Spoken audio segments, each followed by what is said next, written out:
Happy Monday, everybody. It's time for another edition of Ask Mike. Courtney Mims alongside Mike Irwin here. And Mike, we have a ton of questions this week, as we always do. So let's get right into it, shall we? We had people asking us last week, why are there no baseball questions? You had one 40 minutes in. Well, guess what? We have one right off the top, and we have it from KY Hawk, who asked, could Mousetown be right? Arkansas's baseball team has the pitching, but not the hitting to win it all. The Diamond Hogs are coming my way in a couple of weeks, and Kentucky can pitch and hit. Yeah, I'm worried. Okay, look, here's the deal. Arkansas at one point was 11-1 in the SEC. There was a reason why they were. They were playing well. They had good pitching, especially. But they were playing the bottom teams in the West and a bottom team in the East, Missouri. Now they're starting to play better teams. And so instead of sweeping, you're losing your first series 2 weeks ago against Alabama on the road, and then you have a tough series with South Carolina, lose a game, but you win the series. Okay, here's the whole deal. If you want to really get technical about this, it's pretty scary. If your goal is for Arkansas to stay number one or to get back to number one in the country, because they're number two for the second week in a row, or if your goal is to win the SEC, it's going to be tough. Florida's coming up. They don't pitch well. Maybe you get a sweep there at home. They're not doing so well right now in general. So. Well, but they don't pitch well. That's their problem. So that would maybe help Arkansas's hitting, which has been an issue. But then the next three games, you face three of the top four pitching staffs in the SEC, and those teams can all hit. I'm talking Kentucky, Mississippi State, and Texas A&M. I don't think you're going to go through there and still be SEC champion, SEC West champion. It could happen, but based on what I'm seeing right now, I don't think they can do that. The schedule is not in their favor. It's not good that you had to play probably the best two teams in the SEC besides you play them both on the road. That's not good. Why can't they play Florida on the road? Because they could probably beat Florida at Florida. Yes, they can. And then you make Kentucky come here or A&M. See, it's just the way the schedule worked out. However, if your goal is to get to Omaha and maybe win it all, that's a totally different thing. All you got to do is go back 2 years to Ole Miss. There was a big controversy. They finished 5th overall in the West and tied for 8th overall. And some people thought, why did they even get in the NCAA tournament? But they did. They backed in. They were one of the last teams in, and they won the national championship. Now, the year before that, Arkansas was number one the whole season, didn't get out of their own super regional, got beat, didn't go to Omaha. Then last year, Arkansas wins the SEC, ties with LSU, don't get out of their own regional. So one regular season, whatever that's going on, has nothing to do with the other. So if you're worried about the thing that really matters, you just got to wait and see, because you don't know what you're going to do when you get into postseason. A lot of it is who is in your regional. Yeah. That has a lot to do with it. Arkansas got ripped off last year. They were one of the top seeds, and they ended up having to play TCU in their own. TCU should have had their own regional. That was a terrible job by the selection committee.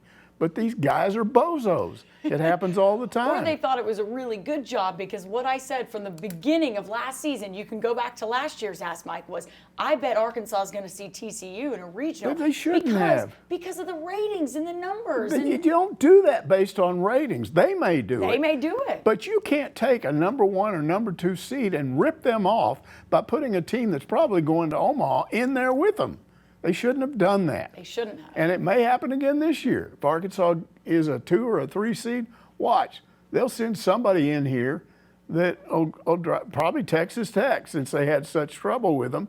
They'll put them back in here, and then you won't be able to advance on it. It's just that kind of stuff happens all the time.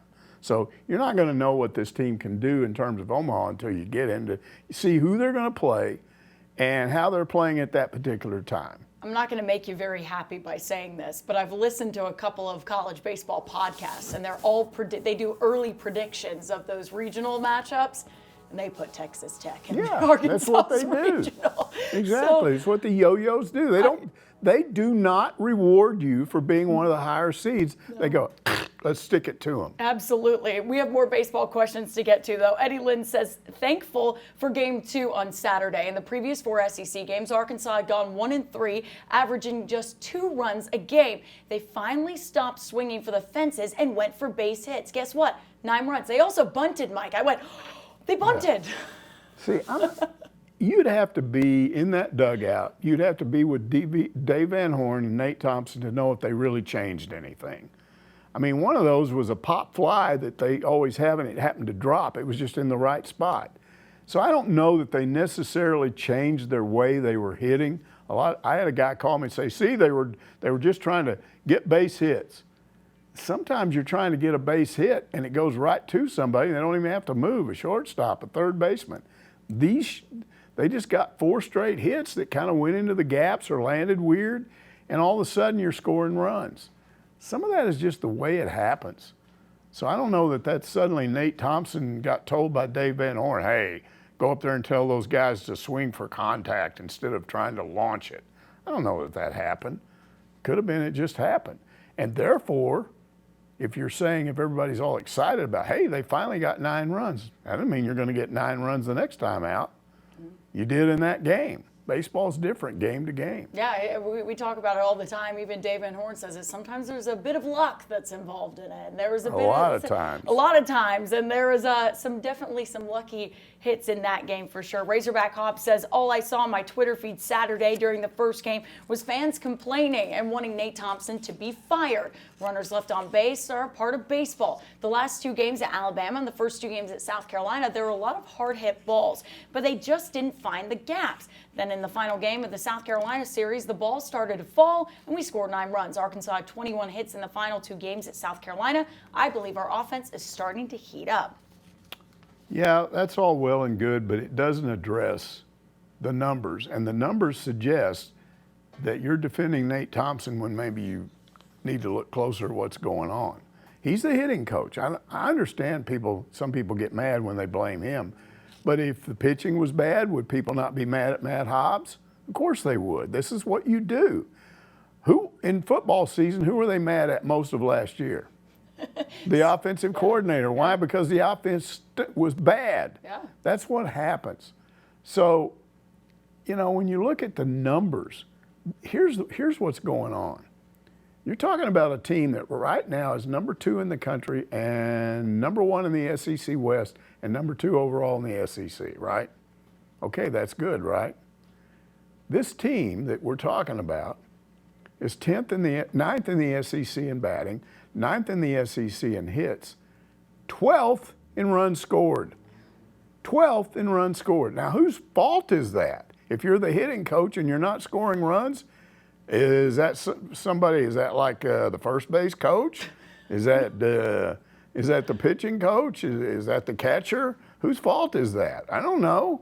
It looks like to me that's who you look at, right? Yeah. Nate Thompson. Yeah. Now, I'm not saying he should be fired, but to me, if you're Dave Van Horn and you're sitting here with a team that's this good, and I will tell you there was a 4-game stretch starting with the Alabama series and going through the game 2 of the South Carolina series. There was a 4-game stretch where they were 1-3 and they'd averaged 2 runs a game. Now they broke out of that by scoring the 9 runs. Okay, that's good.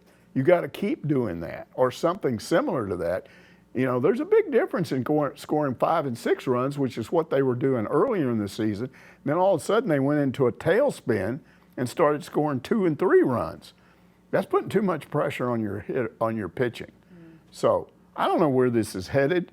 You would think this weekend going up against Florida. Florida is really bad. Their pitching is their biggest problem. So maybe they're going to get a lot of hits because they better. Yeah, you would because they hope got so. some teams coming up that can flat pitch and hit. Yeah, you would hope that the bats heat up against a team like Florida. But then again, if they don't, that raises some alarm bells, right? I mean, it's going to make people worried. I was looking at these stats because he brings up in this runners left on base. And I see a lot on social media of runners left on base. And there is something to be said about the differences in a team like Kentucky or Tennessee that have 50 to 60 less runners left on base this season than Arkansas and even Texas A&M. Texas A&M has more runners left on base than Arkansas. So I thought that was interesting to see the differences there between some of this the East can and be the on West. Dave Van Horn because he's the guy that decides who bats. So, for instance, they had the bases loaded in that game 2 that they lost against South Carolina. I think in the last 2 innings, 8th and 9th. He puts Hunter Helfrich up. Yeah, Ryder Helfrich. Hunter. Yeah, Hunter Helfrich. You're good. Ryder Helfrich. We're all Ryder good. Helfrich up. He's batting like 180 or something. Yeah. The only thing you can say about him is that he walks a lot. So what was DVH's strategy? Maybe we can walk in a run here because you didn't think you could hit in a run, get in with a base hit. So that was a strange deal. And then you got Jason Jones up, same thing, 2 outs, bases loaded in the 9th. Got a chance to really get it, get back in it. And he struck out, and strike 3 was a pitch 2 feet off the plate. Oh, yeah. It just, you're looking at that and you're going, this is a pitiful. What's going on with this team? And who's deciding who bats and who doesn't? Now, Jason Jones earlier got some key hits. So it's not always what you did in this game or that game. I mean, you're just in a critical situation in one game and you deliver, the other you don't. But the overall problem is there. Because those numbers I quoted you are for the entire season. They're not for 1 or 2 games. No, yeah. And again, number 1 in the SEC in pitching, number 1 in the SEC in defense, number 12 in runs scored. That's a stark difference. Doesn't That's go a together. stark difference. So it definitely is an issue. And I think even Razorback Hobbs can agree that even though he thinks the offense is starting to heat up, Well, maybe it is, but maybe it is, but we'll have to see, right? And I think Florida coming in is going to be a good kind of maybe baseline for, hey, can they get a lot of hits against a team that's pitching has been struggling this season. Hog Redneck wants to know, are our pitchers running out of steam? Seems like hitters are starting to figure us out, particularly the bullpen. Am I overreacting? Well, that's the other part of this. You don't want to just totally blame that on hitting, because in this stretch where they played Alabama and lost the first series of the year, and then they at least won a game, but it could have gotten swept at South Carolina. Those are good teams, and they're starting to hit Arkansas's bullpen. Now, what's going on there? I don't know. Will McIntyre, his last 3 or 4 outings has not looked real good. He didn't look the way he had. Somebody called me that knows baseball a lot, and he said, I think his arm's sore. I think they need to hold him out for a while and rest him for postseason. I don't know, maybe. But they also didn't back him up. There was one of those situations, Helfrich had to go over behind second and field a ball, and he kind of slipped. So he goes down, so he can't throw to first, so he just throws it to Peyton Stovall at second. He should have got that runner at second, but the throw was weird. It's kind of a strange thing. Then Helfrich had another throwing error, but the ball bounced, and he had to go away from himself and then throw all the way back across, and then it kind of hit the ground and bounced up, and first baseman didn't catch the ball. So you're causing problems for your bullpen when you don't get those outs. Gage Wood, pretty solid. He got a little bit shaky there. I'm thinking, what's going on here? And then he gets the last out. So I don't think the bullpen's gotten bad, but the team ERA in the last 2 weeks has gone up from 2.5 to almost 3. Yeah. So there's an issue there. Whether or not it will go back, maybe it's just that you're playing better teams. I think that there's a good chance that that's the case for that, as you're playing better teams. But I still think it's interesting. I saw someone post a stat this weekend, and I didn't confirm it myself, so don't come at me. But someone was put out there that if you take away Hagen Smith's ERA, you still have one of the best ERA. I mean, that's really impressive. The starting pitching is not an issue, I would just tell you. This weekend it was good. Yeah. So it was the bullpen. Yeah. And Marty, the bullpen has been really good until the last couple of weeks. well, I think, And you still got some guy, Gackle.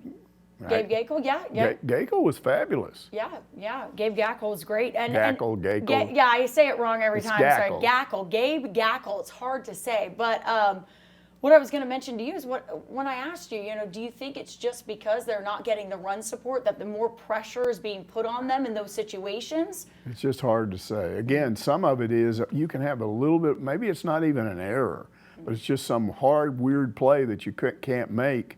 And all of a sudden you got a runner on, now you're putting pressure on a guy, and then he gives up another base hit. I don't know. Marty Bird's Proxy asks, has there been a trend towards higher level baseball players going to college instead of signing professional contracts? It seems they can now make at least similar money, if not better, and probably have a far easier lifestyle for those 3 to 4 years. Well, that's always been going on, and that was before NIL. There have always been some baseball players coming out of high school that looked at the situation and probably had some pretty good advice and said, hey, look, first of all, if I go to college, I got a chance of, even if I leave after 3 years, I've made good progress toward a degree, which will help me someday. Campus life, I personally believe that going to college, you know, it's not for everybody, but for a lot of people, it's just it's a good transition from living in your parents' home to going off on your own for the first time and hanging out with your buddies and learning how to be responsible. I mean, it was for me. First 2 or 3 weeks, I was at North Texas State. My buddy and I, we just went bonkers because, you know, you got no parents around, you got no curfew. We're going to parties, coming back in at 2 a.m. And then one day we just kind of went, this is pretty stupid. The grades are bad. We're kind of looking like idiots. And so we kind of had to learn to manage ourselves. But we also had a lot of fun. And so I wouldn't trade those 3.5 years I was there. I wouldn't trade them for anything. It was a good period of time. So a lot of guys come out of high school and they know that and I want to go to college. Now, there's this. A lot of them also are aware of the minor league system, which is tough. I mean, you start at the bottom of the minor leagues and you're working your way up from instructional league, especially if you have to do that, and then double A, single A, double A, triple A. That can be a tough process. You're on the road, you're on buses, you know, you're living 2 guys, 3 guys in an apartment, some people sleeping on the floor because you're not making much money. It can be a tough life. So you can be at a school like Arkansas where you're flying to a lot of your games, you got a nice apartment, and now if you throw some NIL money into it, now NIL money is not going to beat Major League Baseball money, but it might beat a signing bonus if you're not a first round number 3 pick or something. Yeah. So it depends, but yeah, I think more guys might consider coming back now that you got NIL money. I think absolutely. And Dave Van Horn is talking about teams are older now. Yes, it's happening in every sport, guys. I mean, look, you heard Coach Cal say it at his press conference. Why are there 26-year-olds playing college basketball? NIL, they are staying longer because the game has changed. And I absolutely think it's affecting baseball as well. I mean, it absolutely is. You said it right there. Dave Van Horn said that teams are getting older. It's because they're making money doing here. less developing of rookies. That's true. That is very true as well. Sometimes these kids come in and don't play as freshmen and then go to a junior college or go to a smaller school so they can play. Exactly. And then that makes you're getting the playing time, you're at least playing the sport you love. And why wouldn't you come to a place like Arkansas? I look at the facilities here. Oh, yeah. I mean, no offense, they're much nicer than some of the minor Peyton Stovall league did it without facilities. NIL. He gave up $2 million and just, I hope he gets $2 million. Yeah. You know, I hope he gets his money back, but that's what he gave up to come here. Well, there's something to be said about the facilities you have access to. There's a reason why guys come back here, even if they're in the minor leagues. They come back. They love using these facilities. They're you and I got to tour them. Yeah, they it was really gorgeous. Good. I'm like, if I'm a college baseball player, I would much rather come to Arkansas unless I'm getting a deal that you can't refuse. Well, and that you're going to move quickly through the system. Exactly. But look at Heston Kjerstad. They're still leaving him in AAA, and he's hitting home runs out the wazoo. I know. Sometimes these major league owners and GMs are like bozos. They really are. And I mean, he definitely, I can't believe he's still in the minor leagues. It's crazy to me. I lost my place. Pig's Feet wants to know, has NIL benefited other sports as much as it has football and basketball? Okay, first of all, I'm going to say, in my opinion, NIL doesn't benefit any sport. It benefits certain people in that sport. It is a player's thing or an athlete's thing. And it's not they're not all benefiting. But if you are a person that gets a lot of NIL money, yes, it benefits you. How does it benefit the team? How does it benefit fans? It's a benefit for specific players right now. That's what it is. I'm sorry. Look at the softball team that all got deals with the local car dealership. That benefited the whole team. If you can get something like that, but I'm just saying, yeah. it's still, I don't think, right now, the way it's being done, I don't think it benefits the sport. I think, because here's what's happening. In the sports where, let's look at basketball. They're going to come up and start talking about this in a minute. Look what's going on. You're just bringing them in. They're putting themselves up for bids again and gone. Here, they either one and done to the NBA or one and done to another team. How does that benefit the team? How does that benefit you as a fan? So. Well, I think if you get a deal where, and it has benefited other sports in the fact of, like, look at that softball example where they all got deals with the car dealership and all got I think that benefits the entire team. That doesn't matter if you're the star athlete on the team. If you can get that, but that's not common. That's not common everywhere. Right. Because there are lawsuits involving that right now where they're trying to get into Title IX, get more NIL money into Title IX. Yeah, So. I mean, and you look at like something like a Livy Dunn example at LSU. She is making boatloads more than the other athletes on the LSU gymnastics team. But that's because she is benefiting because she is a TikTok star as well. That's why she's getting those deals. But I think the rest of the team benefits from having somebody like that on your team. Sometimes it works that way, sometimes you know it doesn't. You're right. I'm just giving you the other side of things. KJ Jefferson. And you could bring up, I was going to say, you were going to bring up KJ Jefferson. Absolutely. That's a case where it didn't benefit the rest of the team. And you obviously saw the downfall of what that did for even, let's say, the offensive line. But for women's sports, especially gymnastics, I think having somebody like that who is a star. I mean, Livy Dunn wasn't even put in the rotation in the national championship. If you watch that on Saturday, she wasn't participating in any event, but she was on the team, and I think that boosts viewership. I think that boosts the rest of the team just by having a star that's associated with it. I believe when you got a college scholarship that's worth about $50,000 and can give you a diploma which helps you make extra money for the rest of your life, you've got enough. Now the issue is they say no, because the coach is making a lot of money and the AD is making a lot of money. I should be able to make money too.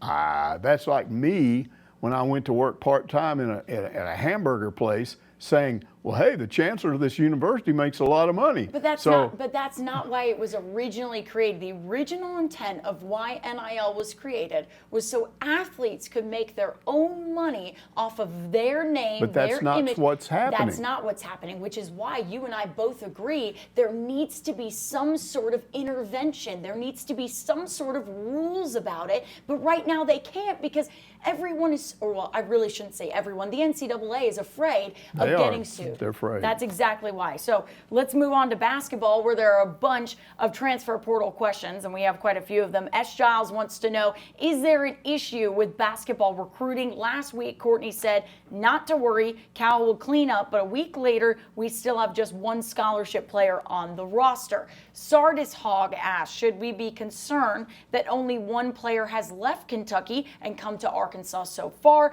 And Sherlock Hogg wants to know, is Cal re-recruiting battle or blocker? I know that many think he will bring in the talent that he had committed to Kentucky, and I hope he does. Yeah, let me just say that, first of all, this is the first transfer portal period for basketball since, I think it was last summer, but I'd have to go back and look, when the NCAA tried to nail Tennessee, I think it was Virginia, and one of the school for recruiting violations, for violating the one rule, one of only two rules on NIL, and that one was that you can't use NIL to buy players. Yeah. And they were doing it, and they were doing it openly, and the NCAA says, okay, we busted you, you're gonna get hit with sanctions. They got a lawyer, the lawyer filed a lawsuit, and then as a part of the lawsuit, they got an injunction preventing the NCAA from enforcing its rules. So ever since then, we've had an open bidding for players. Correct, it's the first time it's come to basketball. And it's worse in basketball than it is for football because it's easier to do the manipulating with the players, and the players know this. So here's what's happened. It's estimated that before this transfer portal is finished, there will be 2,000 athletes in it. 2,000 college basketball. That is 40% of all scholarship athletes in basketball will go to the portal. What are they doing? I know Razorback fans like this because they're sitting here thinking, okay, Cal's going to bring in all these guys and he's got all this money. And that may or may not happen the way they think it's going to happen. But they're really excited right now. But what will they think 2 years from now if this continues? That all you're doing is bringing in a new team every year. Because is this normal? Is this going to become normal where you have to get 7 or 8 new players every year? And they're all out there sitting there going, I don't know, I'm going to go and talk to this school, so I'll come visit you. But then I'm going to go over and visit this other school. And what I'm basically going to do is say, oh, they offer me $600,000. Oh, you're offering me $700,000? Okay, I'll come back and go, they offer me $700,000. Okay, you're getting 8. Okay, they offer me 8. Well, I want 9. And you're just sitting here as a fan going, what? That's what we're dealing with right now. Now, to make it worse, and it does get worse, what did we talk about a couple of weeks ago? That the multi-transfer rule was going away, and it was going to go back to a one-time only transfer without penalty. Ha! Guess what just happened? Yeah. NCAA Division I committee last week voted to make unlimited transfers legal if you make your grades. That's all you got to do. As long as you're academically eligible, you can transfer 4 times in 4 years. Yep, yeah. Now, what do you think that's going to do combined with this NIL thing? If they don't do something, you're never going to get most players more than a year. Then they're just going to go, I get more money over here. Yeah, that's So correct. how do you expect fans to have any loyalty to a guy that comes in and plays for you for 1 year and then is off trying to get more money somewhere else? I mean, you got to love baseball to watch minor league baseball. When I went over and was watching the Naturals when they first got here, what I noticed was fans out there, they just out there to go to a baseball game. They weren't really into Naturals versus anybody else because nobody stays around very long. They're being moved up and down the roster. So you can't get any real loyalty to a specific player because if they're any good, they're going to be gone. And if they're not good, they'll go back down. Well, now you're going to get this with college athletics, and that's not going to work. And what these people don't realize that are doing this, and it's a greed thing, they're going to ruin the sport. So something has to be done. And hopefully, what we talked about last week, a super conference may be the ultimate answer. Yeah. If they can get players to get each an equal amount of NIL, the basic NIL that you get from a school, and then that you can work your own deal, like you said, by getting an agent. But if you get everybody getting $30,000 a year, then these athletes are going to be happier. They're more likely to say, okay, we'll give up the transfer thing. If I get this money, all 4 years that I'm there, I'll stay for 3 or 4 years. They got to work out something because it's not going to work with the fans. They have to do something. You're right. Just because, is it sustainable? No, it's going to be changed. I mean, we're talking about right now, these athletes are basically treated like pro athletes, right? Yes.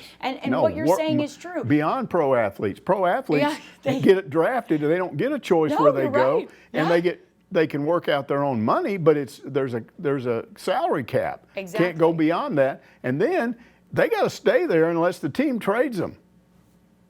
Exactly. They don't have the rights. These athletes, everybody's talking about these poor college athletes. They've got it better than anybody anywhere because they can do whatever they want.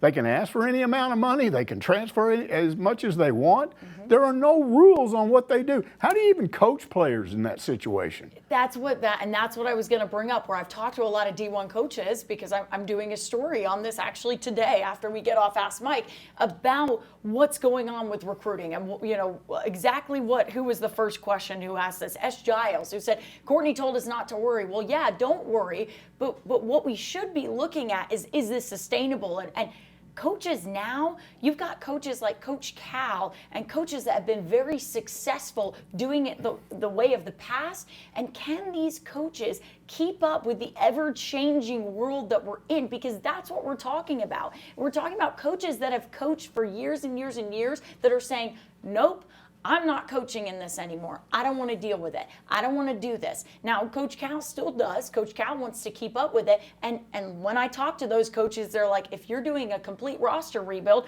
Coach Cal is the guy I'd want doing it because he is the one that embraces change. He is the one that goes and has turned and said, okay, well, here's what I'm going to have to do. Here's who I'm going to have to go out and get. Okay, so if the rant is over, let's go to the specific question. Let's go to the specific question. Okay. Why haven't we heard anything? It's been a week, Yeah. just a week, but there's been one guy so far. Rumors of another guy in town. No, well, the Carter Knox, taking In an town. official visit, And then supposedly maybe as many as 5 Kentucky players, a kind of combination of guys who played last year, guys who signed but then got out of their LOI. So maybe 5 guys from Kentucky, but that leaves you, that's 5, you need 8 more. Yeah. Okay, so he's taking his time. I mean, he's going to run out of time? No, he's not going to run out of time. And I put this out as another tweet because people were freaking out last night. It's been a week. Breathe. Just take a deep breath, Hawk fans, because Coach Cal, when you talk to other D1 coaches that know him, who have worked with him, who any relation to him, say the same thing. He recruits differently than other people because he has the liberty to. He is a Hall of Fame basketball coach. He is Coach Cal. The brand he carries with himself is beyond a lot of coaches in the league. And so they all say he has the liberty to not put out 45 contacts and see what sticks. He has the liberty to go in and say, maybe, you know what, I'm going to be selective and I'm going to contact 12 to 15 guys. If I need 8 guys, right, let's say 5, like you were saying, 5 are guys I've already recruited at Kentucky and they're going to come with me here. I have 8 other guys I'm looking at. So he's going to put out 14 to 15 contacts and 8 are probably going to commit out of the 14 to 15. He's not going to put out 40 contacts. Well, I'll say this too. A lot of people are used to Coach Musselman, right? A lot of people are used to Coach Musselman and the way he does it, where he puts out as many contacts as he can, right? And everybody hears about those contacts. You're getting recruiting news constantly with Coach Muss. Coach Cal, and this is from D1 coaches, he works a little bit behind the scenes where you might not know who he is contacting, but trust me, it is happening. And they all say one thing. They have all agreed about one specific thing.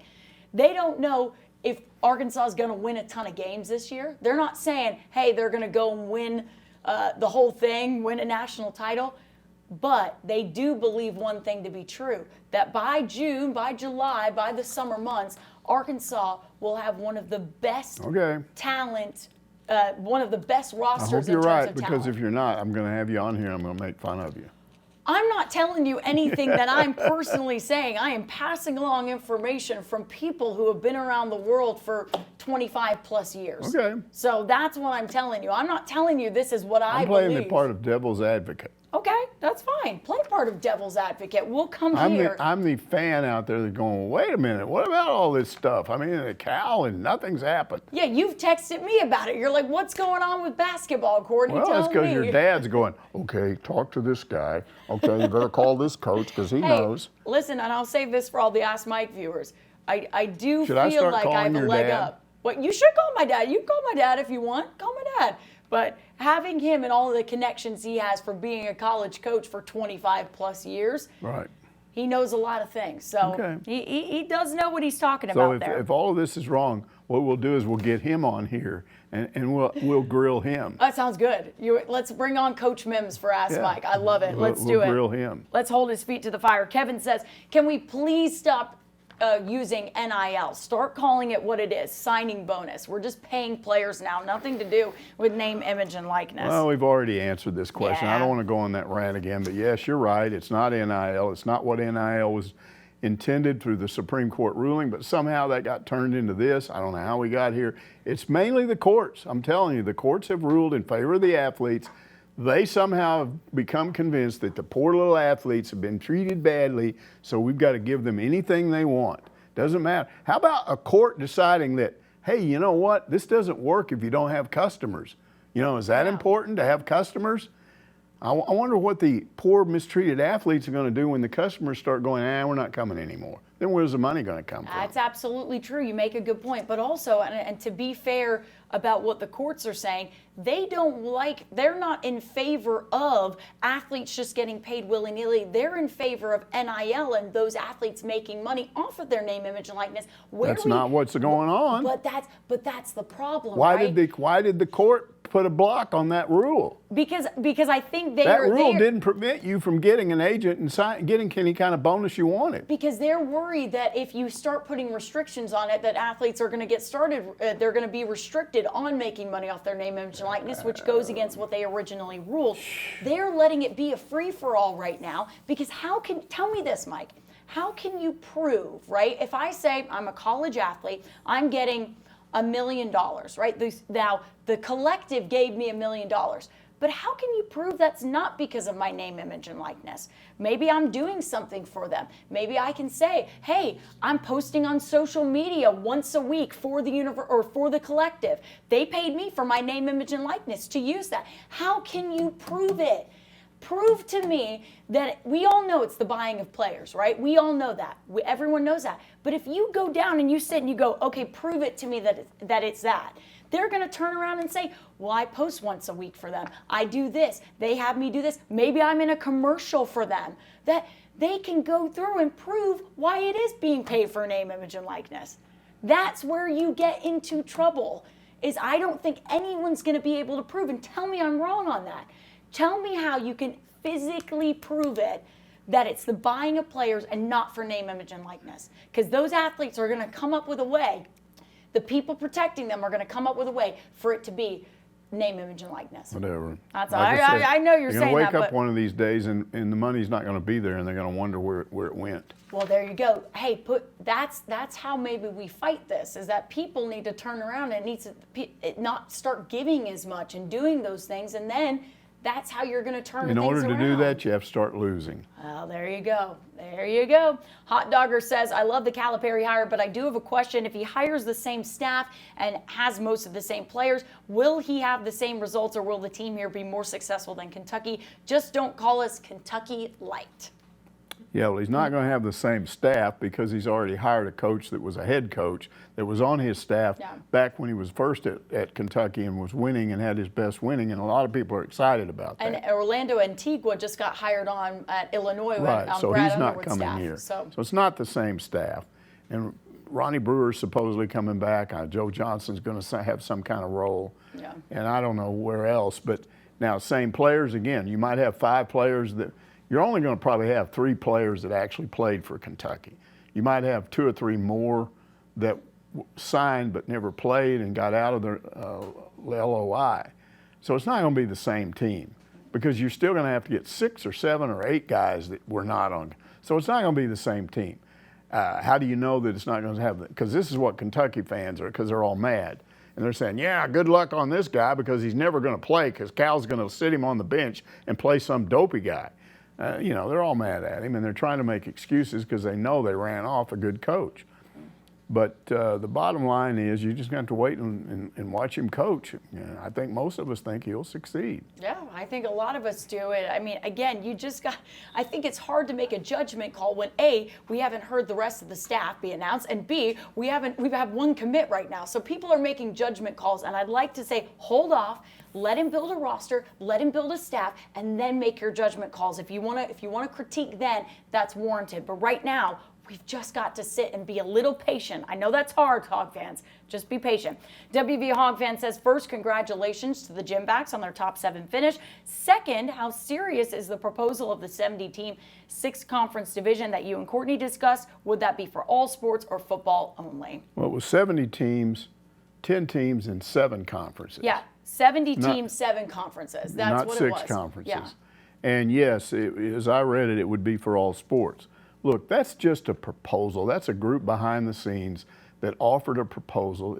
There's a lot of people that believe that the NCAA will never allow anything like this to happen because they're greedy, and the Big Ten is greedy. It would be nice if they all said, yeah, this is going to be equal and fair. It's going to help all of these conferences benefit. We don't want to just sit here and be the rich guys and let everybody else die on the vine. It would be nice if the SEC and the Big Ten said that, but most people believe they won't, and so they won't do this. And so who suffers if they won't do this? And they keep these stupid things where USC and UCLA put their volleyball team on a plane and fly them all the way 3/4 of the way around the country. They play, have to turn around, get back on, and go to class the next day. How does that benefit the student athlete? Again, it's all about power and money. How about somebody wakes up one day and says, yeah, I'm Roy Sankey, but I'm not a jerk. We built up a good thing here in the SEC, but if we split the SEC into 3 different conferences with 10 teams each, and it would be more than the SEC, but it would expand beyond that. But we put these teams in regional areas where they're all close together and their fans can go to games easier, and the athletes can, students can go to games easier, and the athletes have a better travel situation, and everybody benefits equally. Because the way this would be done, you would all end up with about the same amount of money. So what would we really be doing? We would take money out of the issue. It would be more like the NFL. One team doesn't have more money than the other, but apparently Sankey and all these Big Ten people like having more money and love. I can only conclude there are people out there that absolutely embrace the idea of I can buy a title. I can buy it because I got more money than you do. And that's against, from the time I was on my first Little League team, we won. We didn't win because we had more money than the other teams because they were paying our coaches more or paying the players. We won because the coaches were good. The players listened to what they were told to do. We worked out hard. We got into games and we won games. And should be that way all the way up through into the NFL. But you still see it. You still have to win games, even if you can buy players. You still have to coach them, put them together, and win games. Think about what we're really talking about here.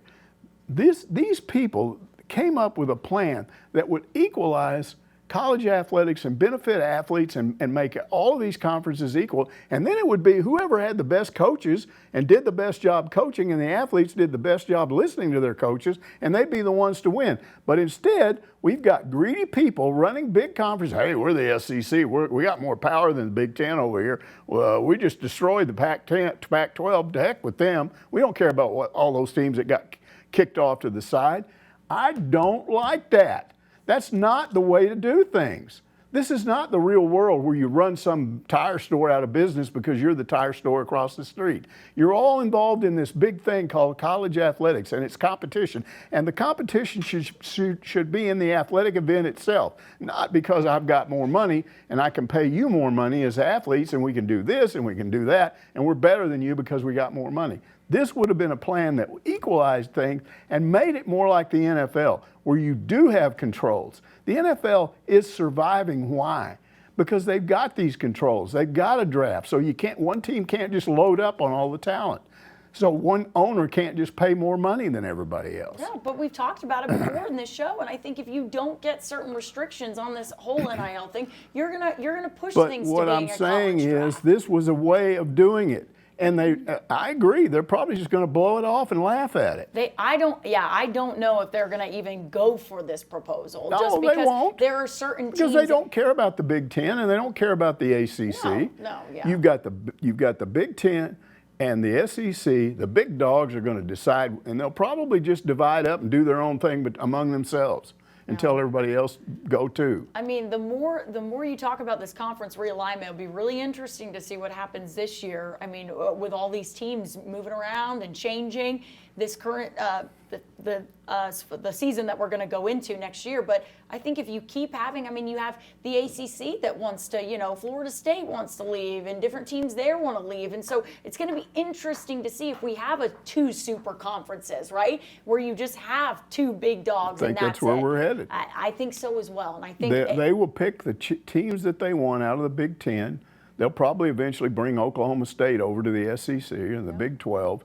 Not out of the Big Ten, the Big 12 and the ACC. They'll pick a few teams out of there, pick them up. Okay, we're bringing you into our little club here, and then they're going to blow off a bunch of them. Go away, play little boy football and basketball. Go away. That's what they're going to do. Yeah, it'd be interesting to see how much support a proposal like this has. I don't know if we'll know that. I agree with those. I've been reading, and I agree with those who say the SEC and the Big Ten will never allow this. Yeah.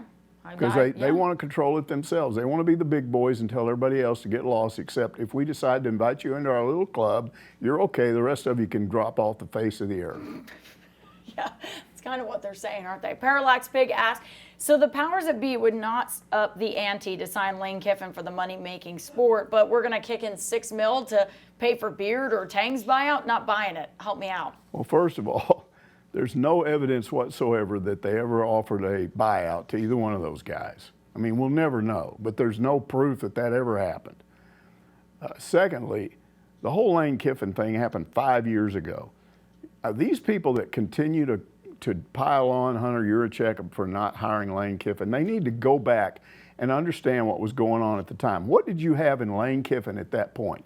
You had a guy that had been fired at the Oakland Raiders, went to Tennessee, stayed there 1 year, made tons of enemies all over the SEC East. He was popping off every day, making Florida fans mad, making this team mad, saying all this stuff, created a mess, and then left them after 1 year and went to USC, stayed there, got fired, reinvents himself by going to becoming the offensive coordinator for Nick Saban, who bailed him out. Okay, stays there 2 years and then takes off again, goes to UCF, stays there a year or two, and then all of a sudden he's up for, trying to job hop again. Now you're Hunter Yurachek.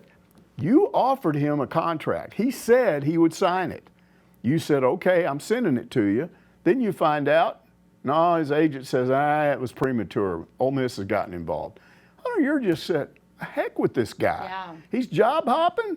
He wasn't truthful in our negotiations. I don't want somebody like this. You can sit here 3, 4, 5 years later, and Kiffin really kind of has pushed himself up a little bit in the last 2 or 3 years. He didn't start off that hot. So to go back 5 years and to blame him for not, we got to get this guy, he's great. It just wasn't there. And I think they're different situations as well, because again, we don't know exactly all the details of the Beard and the Tang stuff. But with the Beard, I mean, does Lane Kiffin have booster friends in Little Rock? Was he spending time over there and has friends over there that have money? I don't think so. Yeah, I think they're just different situations. If there had been a lot of pressure on Yurachek to go ahead and get Lane Kiffin, they would have told him then, and they didn't. The board didn't step in. Hey, stupid. Go ahead and get into a bidding war. We think it's fine. We'll give you the money. They didn't do that. These people that think that they're going to judge Hunter Yurachek, what do they think? He's just sitting there with a big cabinet and he opens up and starts pulling money out? Yes, that's exactly what some people think. They don't have a clue what his budget is. They don't have a clue what he's able to spend, but they can criticize him for something he did 5 years ago. Yeah, no, you're right. So I don't, that question really makes me mad. Yeah, I know it does. So we're moving on. We have a couple more questions to get to, and we're running out of time. St. Hogg says, Wally Hall mentioned in his April 3rd article that Hunter Yurachek recently made the 3-man finalist for the Texas A&M AD job. How ironic that Mr. Yurachek demands a non-compete clause preventing his coaches from bolting to another SEC school, yet he wanted to leave for another SEC AD job. I would assume Coach Cal would not have accepted the U of A job if he felt the AD who hired him was looking at other opportunities. What a convoluted question. First of all, comparing an AD to a head football coach or basketball coach, I mean, those are two completely different things. You want to non-compete from your head coach because you don't want him jumping to your competing school in your conference and playing you every year and playing all the other teams. An AD doesn't play anybody. He just runs the department. So if he goes somewhere else, he goes somewhere else. I don't know of any ADs that have no competes. They may. I've never heard of it. I was thinking about that when I was reading this question. I don't believe that it's a standard thing in AD's contracts. It's a standard thing as coaches' contracts because of you don't want them jumping to a school that's in the same conference, that there's a higher penalty for those things if they happen. Doesn't mean they can't happen. It's just a higher penalty for a non-compete. Well, whatever was going on back then when that A&M thing came up, Hunter Yurachek's situation has changed a lot. I think he was frustrated back then. He had some NIL money that wasn't there. He knew NIL was going to be an issue. I think he was having problems figuring out how we're going to make this happen. And maybe he decided, A&M's got more money, NIL money, you know what to do with. So maybe he looked at that and said, hey, I can go there and I'll get the support I need. But now he's getting the support. I still don't think it's what people think. I still think they have some money to raise, but it's better than it was. So his situation has changed. As far as Cal, you think he's going to sign Cal, home run hire, do all this stuff and go, hey, bye, see you, Cal. Glad you came here, but I'm going over to this other school now. He's not going to do that.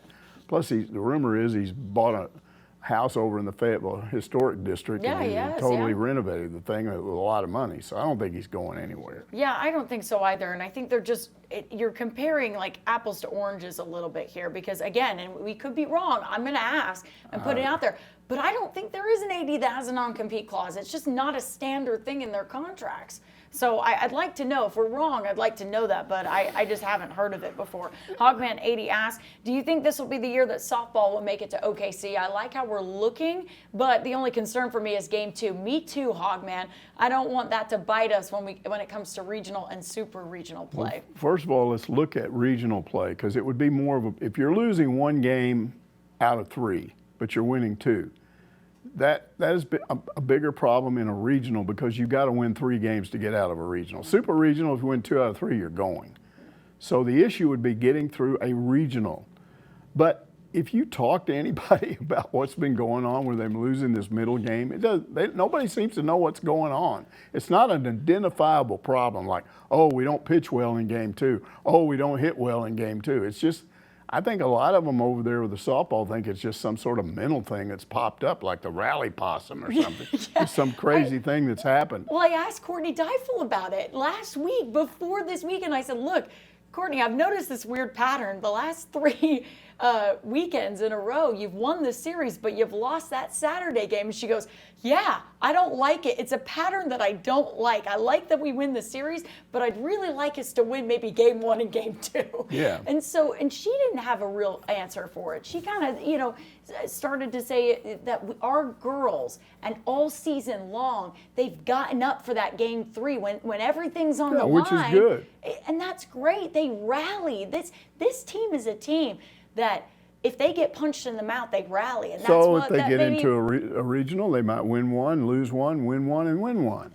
Maybe that's the case. I mean, it definitely is something of concern. And listen, whoever, I just said, what was it? Whoever asked that question before, I lost it, Hogman80, it's something that Courtney Deifel and the team doesn't like either. They have noticed the same pattern that you have, and they do not like it. We will finish on something good, though. PG Hog 1 says, Courtney, outstanding job about Coach Cal and Rabbi Litvin. Thank you so much, PG Hog. Tell the story. Okay, so if you haven't seen the story, you can go and watch it on our YouTube page from a couple of days ago. I think it was on Thursday that the story aired. But Rabbi Litvin is a Kentucky rabbi that works for the university. And Coach Cal and him have met at a coffee shop, a local Dunkin' Donuts there. And they had always had these run-ins together. But in 2018, their run-ins changed. It was after the Pittsburgh massacre, and 11 people were killed in that really, really tragic event. And Coach Cal walked right up to Rabbi Litvin and said, how are you? How are you doing after this? Rabbi Litvin said he was the first person that actually genuinely come up to me and asked me how I myself was doing. And so that affected him. But Coach Cal talked about how he was from Pittsburgh and from Pennsylvania, and how the situation hit him hard. And he asked how he could help. And Rabbi was like, well how can you help? I don't know, maybe you could light the menorah for us this year. And Coach Cal's a practicing Catholic, and so it was kind of a Hail Mary, I guess you could say, from Rabbi Litvin, but Coach Cal did it. Yeah. And so you can go watch that full story, I promise you, worth your time. Isn't it amazing that, again, and this has never happened before, by the way, there's never been a high-profile coach that came here. They were not high-profile when they got here. I'm just telling you, they weren't. So here's this guy that's kind of the face of college basketball in terms of coaching, and he's always the enemy, and we always kind of think he's mean, and he's not a nice guy, and all that. We really don't know anything about him. We just don't. And then he gets here, and we start finding out what he's really like, and he's a totally different. It kind of teaches us a lesson about what we do as fans, right? Yeah, I saw one comment on there, and I forgot who commented this, but they said, this really changed my mind about Coach Cal. I really didn't like the hire. I really didn't think he was all of a good person, and man, watching this story has really changed my perspective. And I thought that was a really nice compliment. I said, I'm glad that I could change the perspective, because this is what people say about him. They say he cares so much about the community he's in, and that Arkansas, he will care about the community. And when all this recruiting is over and the roster is set, I really look forward to seeing how he settles in and how Razorback fans react to him as we move forward toward basketball season next fall. I think it's going to be fun. I think it will be fun too. I'm really excited to get to cover him, for however long he's going to be here for. So that'll be a very exciting thing for both you and I, Mike. That's going to do it for this week's Ask Mike, though. We'll see you next Monday to answer more of your questions.